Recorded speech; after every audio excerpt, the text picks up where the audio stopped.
Shalom, shalom, Aigle Royaux, bienvenue à cette connexion divine avec le Saint-Esprit. Nous sommes dans cette merveilleuse journée ensoleillée.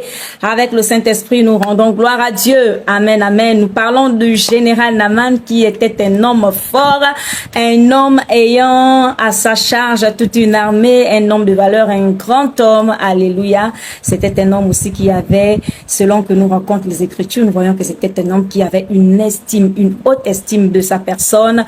C'est alors qu'il ne pouvait pas accepter n'importe quoi. Alléluia, Aigle Royaux. Cet homme fut orienté par une jeune servante de son palais à aller rencontrer un homme de Dieu suite à la lèpre qu'il avait et qu'il était malade. Il souffrait de cette lèpre. Il voulait être libéré, il voulait être délivré. Après avoir rencontré tous les médecins de son royaume et de partout dans le monde, il ne trouva guère de solution. Alors il a rencontré cet homme, homme de Dieu, qui lui donna cette orientation précise du ciel de la part du Seigneur.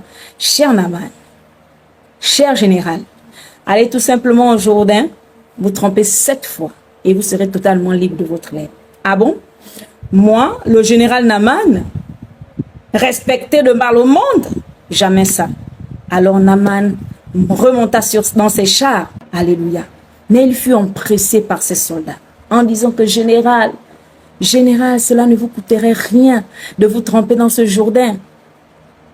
Et Naaman décida alors d'aller se tremper dans le Jourdain. Je voudrais vous dire ceci, Aigle Royaux.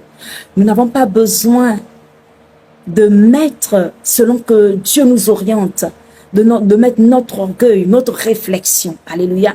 Nous n'avons pas besoin de paniquer et nous dire que, ah non, non, moi je ne pourrais pas le faire. Ah non, non, non, bien-aimé, ta situation, ta solution ne viendra que dans l'obéissance et dans la simplicité. Alléluia. Alors, je voudrais t'exhorter à obéir à Dieu selon son orientation divine, selon sa direction divine, et tu auras la solution. Amen, amen. Cette fois dans le Jourdain, et sa peau devint saine, comme celle d'un jeune homme. De ton côté, le Seigneur a prévu quelque chose pour toi si tu obéis tout simplement en mettant de côté tout ce que ta haute estime de toi, tout ce que tu as comme titre, tout ce que tu as comme avoir et possession. Juste la parole de Dieu, l'obéissance vaut mieux que le sacrifice. Amen. Demeurons bénis. À très bientôt.